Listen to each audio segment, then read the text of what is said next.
Hello, it's Nicko with Food Cravings, and today we're making steak and fries with mushroom cream sauce.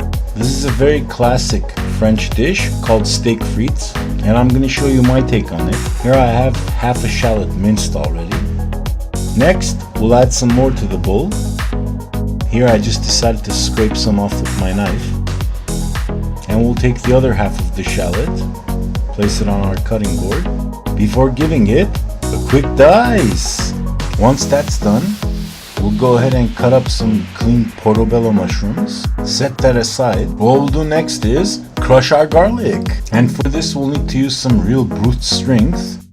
And I gave it a psycho crushu before I started slicing. So I went on slicing and dicing until it was time to man the fries. Here you'll see I set aside the garlic and a little bit of fresh rosemary. A few moments later I decided to drop in the fries. While the fries were cooking to my desired doneness, here I decided to include our first pro tip, but not before dropping in some more fries. And of course, slapping on the lid. It's a good thing to remember to prep your aromatics while your starch cooks away. Either rice, pasta, or in this case, fries. Which reminds me, we need to check on them. Looks like they're sizzling. Check it out.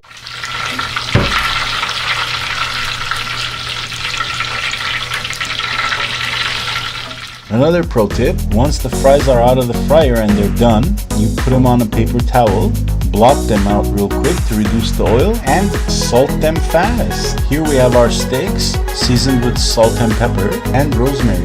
Next, we'll place them on a grill pan that's been smoking hot. Wait for it right about now.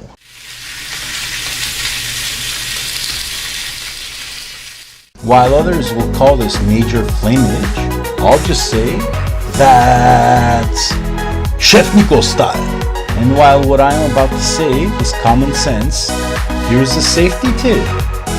Always be careful when playing with fire, especially when cooking. I mean, you don't want to burn yourself, or else your meal will end up in smoke. And now, back to grilling. Here, as I'm getting ready to hit it with some more coarse salt, you'll notice the bottom caramelizing nicely as we get ready to flip it over. Wow, our steaks have charred nicely, and we've also managed to give it some grill marks. And with all this fire and smoke and charred goodness, it's really starting to look like we're getting our flame on. Not to be confused with Johnny Blaze. I mean, come on, they don't call me the Human Torch for nothing. As I continue salting generously the tops of our steaks. And here's another pro tip. You'll want to flip this over to the side to melt the fat and get it crispy. What that will do is provide more cooking power. And of course they say fat is flavor. And I know you don't want to overdo it, but this really works. And by now you can already tell by observation that the steaks are going to come out moist, tender, and juicy. Just sit back and watch closely. You're about to see a money shot of epic proportions.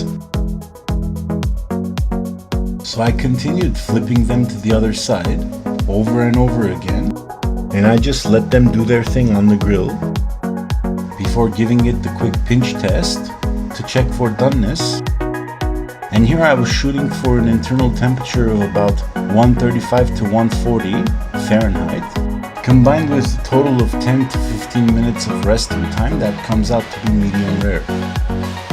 And albeit everyone likes their steak cooked differently, that's the way I do mine. Soon after these guys rest, it'll be time to plate up. And now with our steaks resting off to the side, it's time to drizzle in, you guessed it, a bit of olive oil. And you remember our garlic, right? Well, we finally tossed that in and dumped in our mushrooms. For our next step, we'll go ahead and saute these on medium to medium low heat until a bit softened, at which point in time we'll dump in the shallots and give that a toss to saute as well. Shortly thereafter, I picked up my wooden spoon so that I had more control over what I was doing. Next, I hit it with a little bit of coarse salt to help the mushrooms and shallots draw out their moisture faster. And here's another pro tip, in case you didn't know, salt dries things out. I mean, just think of all the times that you've had salty foods and then no matter how much water you drink afterwards, your mouth still feels dry. And for my next act, I'll hit that with a little bit of cognac and flambe the mixture. And yes, much like Mike Tyson, KOing his victims in the first 30 seconds, it was lights out on this one too. And I know what you guys are thinking, this is a really cool effect. During the flammage, I sauteed this, decided to grab the pan and give it a whirl, and it worked in the dark. And as the flames died down, I decided to continue stirring until the mushrooms reached my desired softness. And if you want to stop because you're satisfied with the consistency, it's okay, but I decided to keep stirring, so I did just that, and around I went until I was of course satisfied with the outcome.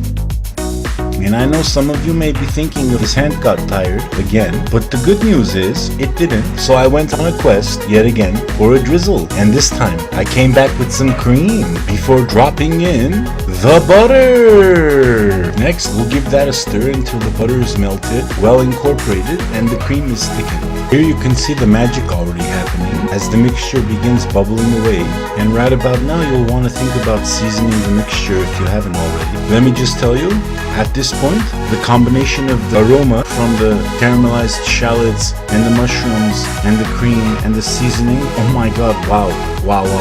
I'm at a loss for words. The house was smelling wonderful. Lastly, I decided to hit this with some cracked black pepper, and of course, the moment you've all been waiting for. After building our flavor bombs, I was thinking it was time to plate up, but it was at this time that I had noticed copious amounts of our sauce appearing onto the plate like magic, and I'm getting a strange feeling that the steak is about to appear right about now. Man, I'm good. I'm gonna try to call it again.